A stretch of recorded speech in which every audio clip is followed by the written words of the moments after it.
पुन्हा एकदा सामाजिक न्याय विभागाचा निधी वळवलेला आहे।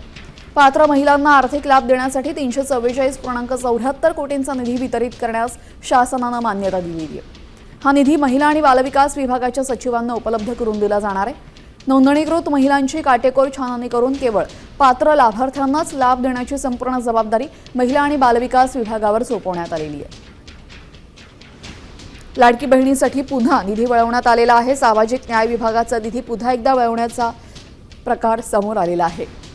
आपल्यासोबत आमच्या प्रतिनिधी वैदेही काणेकर जोडले गेलेले आहेत। वैदेही, पुन्हा लाडक्या बहिणींसाठी निधी वळवला गेलेला आहे, काय अधिकची माहिती? नक्कीच आपण बघतोय की लाडकी बहीण योजनेच्या एकूणच मे महिन्याच्या आर्थिक लाभपात्र महिलांना देण्यासाठी 344.74 कोटी रुपयाचा निधी हा वळवण्यात आलेला आहे। सामाजिक न्याय विभागाचा हा निधी या ठिकाणी पुन्हा एकदा वळवण्यात आला असल्याची माहिती मिळत आहे। याआधी खरं तर मोठ्या प्रमाणात हा निधी सामाजिक न्याय विभागाकडूनही वळवला जायचा, जवळपास 400 कोटीचा निधी हा वळवला जायचा। मात्र आता कुटणी केल्यानंतर खरं तर या ठिकाणी जवळपास 344 कोटी रुपयाचा हा निधी पुन्हा एकदा या ठिकाणी वळवण्यात आला असल्याचं